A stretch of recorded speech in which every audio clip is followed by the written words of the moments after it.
Hello, welcome back to my channel Lalithha the Creare.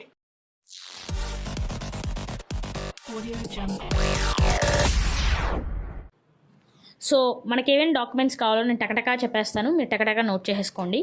So first మనకి న్యూట్ UG 2023 rank card అయితే చాలా mandatory.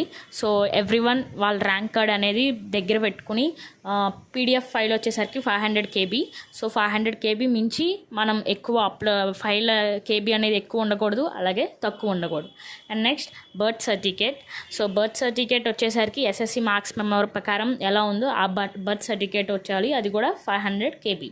Next qualifying exam certificate, inter marks memo, grade certificate కాదు marks memo ఉంటుంది కదా. So marks memo కూడా 500 KB మించి ఎక్కువ file అనేది అప్లోడ్ చేయకూడదు. And next 6th to 10th study certificates అనేది అప్లోడ్ చేయాలి. ఒకవేళ మనకి 6th to 10th 2 or 3 certificates ఉన్నాయంటే స్కూల్స్వి, అవన్నీ స్కాన్ చేసి ఒకే PDF ఫైల్ KB, అది కూడా 500 KB ఫైల్లో ఉంచి అప్లోడ్ చేయాలి. నెక్స్ట్ అదే క్యాస్ట్ సర్టిఫికేట్, ఎవరికైతే క్యాస్ట్ సర్టిఫికేట్స్ ఉన్నాయో మైనారిటీ సర్టిఫికేట్స్, ఎవరైతే ముస్లిమ్స్ వాళ్ళు ఉంటారో వాళ్ళకి మైనారిటీ సర్టిఫికేట్ ఇష్యూ అవుతుందో వాళ్ళు కూడా మైనారిటీ సర్టిఫికేట్ 500 KB మించి ఎక్కువ ఉండకూడదు. నెక్స్ట్ ఇన్కమ్ సర్టిఫికేట్, ఎవరికైతే economically weaker sections EWS certificate, వాళ్ళ EWS సర్టిఫికేట్ని మనకి ఫైనాన్షియల్ ఇయర్ 2022 to 23, ఇది చాలా ఇంపార్టెంట్. కొంతమంది ఫైనాన్షియల్ ఇయర్ 2021 to 22 ఉన్నది మాత్రం అప్లోడ్ చేస్తారు, అలా అయితే మనకి మళ్ళీ రీసెంట్ చేయమని రిజెక్ట్ చేస్తారు.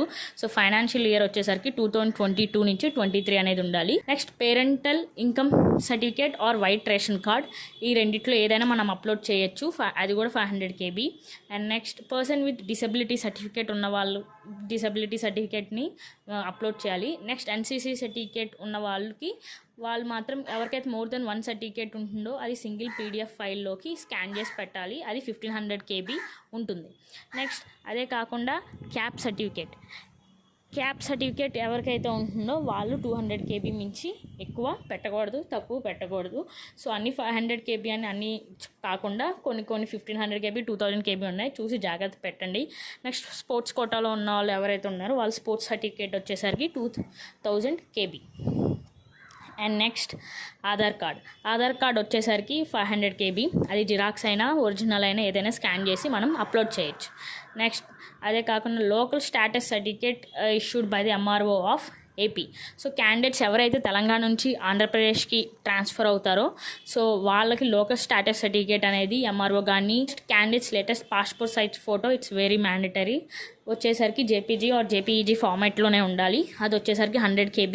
And next specimen signature of the candidate ఏదైతే మనం హాల్ టికెట్స్ దగ్గర సైన్ చేస్తామో చేయాలి, అది కూడా JPG ఆర్ JPEG ఫార్మాట్లో ఉండాలి, అది కూడా 100 KB. సో క్యాండిడేట్స్ అందరూ అప్లికేషన్ ఫామ్ ఫిల్ చేస్తున్నప్పుడు డాక్యుమెంట్స్ ఎప్పుడు అప్లోడ్ చేయాలంటే మనకి స్టెప్ 4లో అప్లోడ్ చేయాలి. ఈ స్టెప్ 4లో సో ఫస్ట్ మనం లాగిన్ అయ్యి OTP నెక్స్ట్ ఫీజ్ పేమెంట్ అంతా అయ్యాక లాస్ట్లో మనం డాక్యుమెంట్స్ అప్లోడ్ అనేది ఉంటుంది. సో ఫస్ట్గా డాక్యుమెంట్స్ అన్ని స్కాన్ చేసి మనం పెట్టుకుంటే వెంటనే అప్లోడ్ చేయగానే మనకి సబ్మిషన్ ఫామ్ అనేది వచ్చేస్తుంది. సో ఎవరికైతే ఒకవేళ అప్లికేషన్ ఫామ్ ఎలా ఫిల్ చేయాలో లేదో తెలియకపోతే కమెంట్ సెక్షన్లో ఉన్న వాట్సాప్ నెంబర్కి మెసేజ్ చేయండి, మేము మీకు ఫిల్ చేసి పెడతాం.